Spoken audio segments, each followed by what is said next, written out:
Mes chers amis, est-ce que vous avez envie de gagner? Eh bien, au moment où certains doutent, au moment où certains envisagent de rester à la maison, au moment où certains autres voudraient nous faire trébucher, au moment où d'autres encore voudraient nous voir à terre, votre présence ici, si nombreuse, constitue la meilleure des réponses.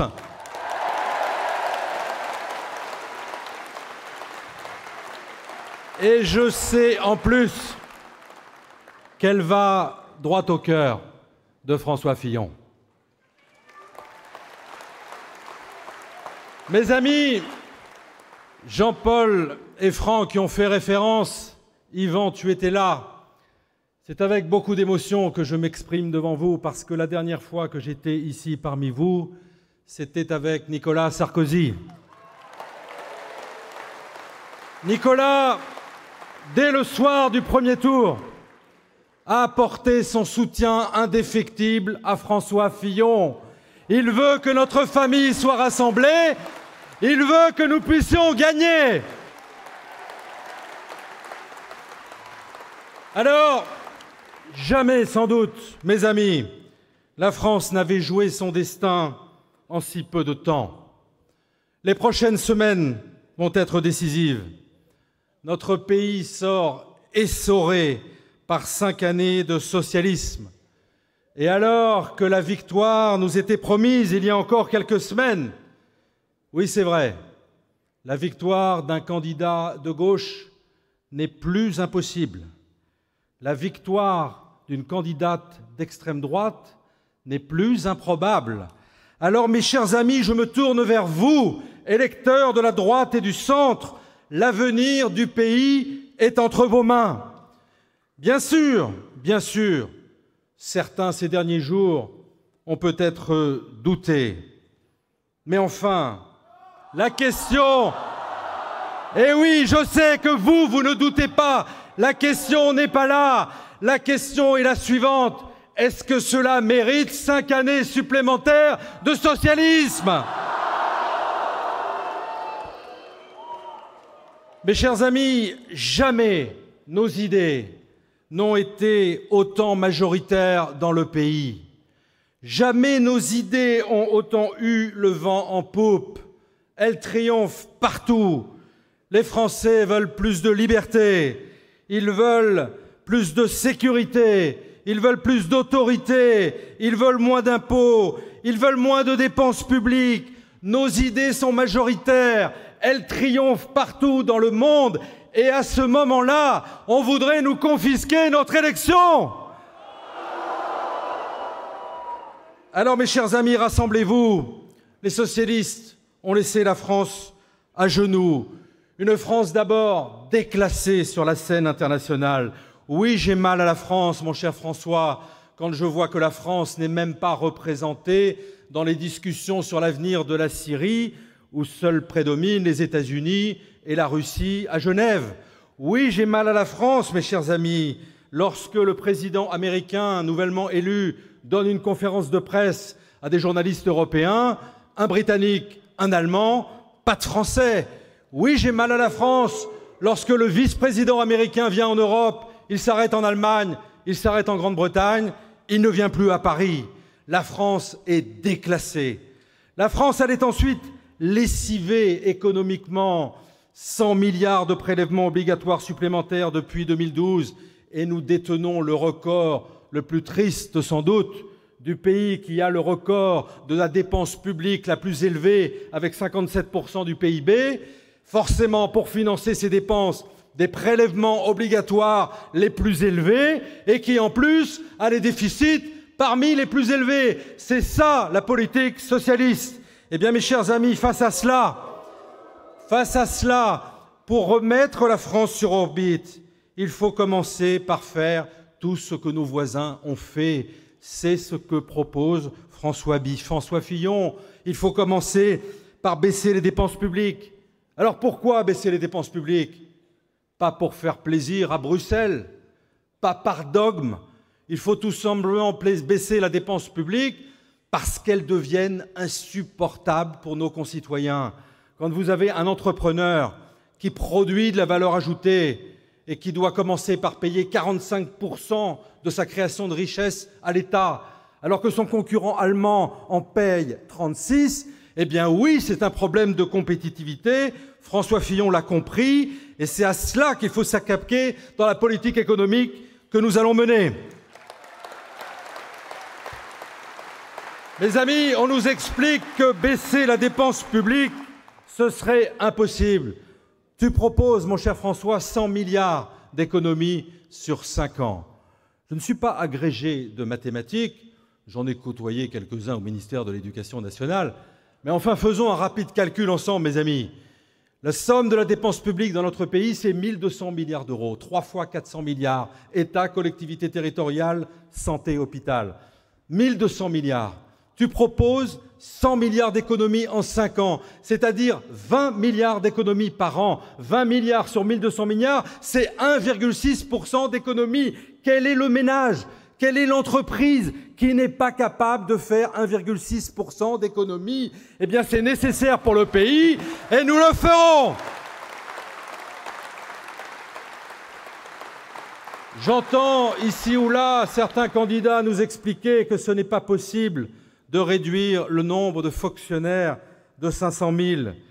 Mais enfin, mes amis, le nombre de fonctionnaires dans notre pays a augmenté de 36% en 30 ans, alors que la population française augmentait, elle, de 18%. Il y a aujourd'hui en France 80 fonctionnaires pour 1000 habitants, 60 en Allemagne, 45 en Grande-Bretagne. Avez-vous l'impression qu'on est mieux administré aujourd'hui en France qu'il y a 30 ans ? Si nous appliquons le programme de François Fillon, nous aurons en 2022, à la fin de ton premier quinquennat, mon cher François, nous aurons plus de fonctionnaires qu'il n'y en avait lorsque Lionel Jospin était Premier ministre. C'est ça la vérité. Donc cessons de nous faire intoxiquer par les socialistes, par la gauche, par les médias. Ça suffit.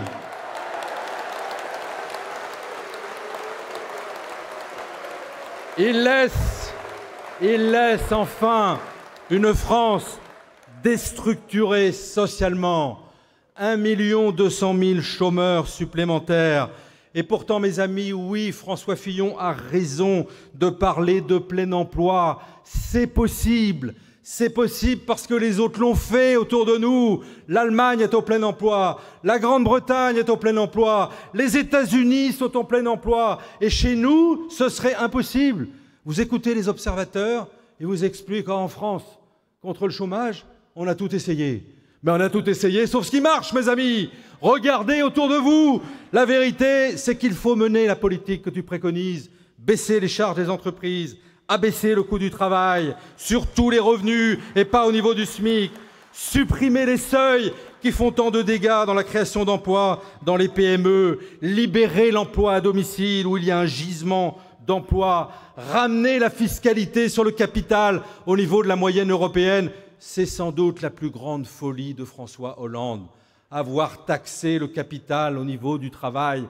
Personne ne l'avait imaginé. C'est une folie parce que, excusez-moi mes amis, mais le capital en général il vient du travail, donc il a déjà été taxé. Ensuite le capital il est mobile par définition, donc plus vous le taxez en France, plus il part ailleurs. Qu'est-ce qui s'est passé depuis 5 ans ? 10 000 foyers fiscaux ont quitté notre pays, des entrepreneurs, ceux qui veulent entreprendre, qui veulent innover. Eh bien ces gens-là, je leur dis, nous leur disons avec François Fillon, préparez vos valises, revenez au printemps, nous vous attendons.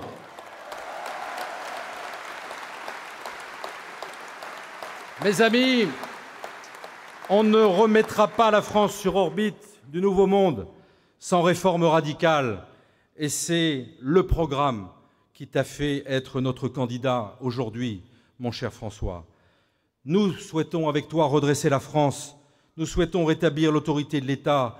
Nous souhaitons que la France entre enfin dans ce 21e siècle qui lui tend le bras, mais qu'elle s'efforce de renier, de refuser, d'intégrer sciemment depuis trop longtemps. Nous avons besoin d'entrer dans ce nouveau monde. Nous avons besoin d'inventivité. Nous avons besoin de ton programme, mon cher François.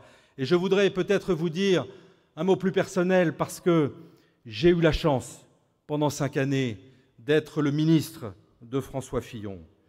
Oui, j'ai travaillé à ses côtés. J'ai vu à quel point François Fillon était un homme d'État, mes chers amis. J'ai vu à quel point il avait construit progressivement son parcours, pas à pas, occupant progressivement toutes les responsabilités dans notre pays, étape par étape. Un homme qui connaît la France comme aucun autre candidat ne la connaît. La France, mes amis, on ne la prend pas à la banque Rothschild ou dans l'antichambre des palais de la République. La France, elle se respire dans la chaleur d'un comice agricole. La France, elle se hume, mes chers amis maires, dans la diversité d'un conseil municipal. On ne s'improvise pas candidat à l'élection présidentielle. On n'est pas élu président de la République parce qu'on a uniquement gagné un concours de circonstances. La France, elle n'a pas besoin d'un gourou mystique.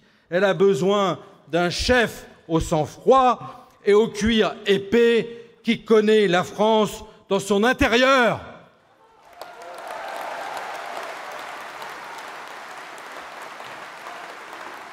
Alors, mes amis, nous vous demandons de vous rassembler.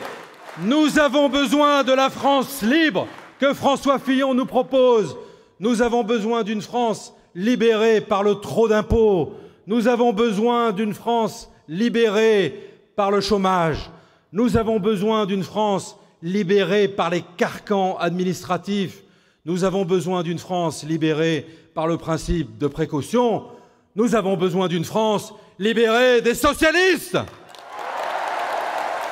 Alors, 50 jours pour vous rassembler, 50 jours pour faire gagner nos idées, rassemblés autour de François Fillon. François, tu peux compter sur nous. Nîmes, ce soir, vous êtes plus de 3500 personnes.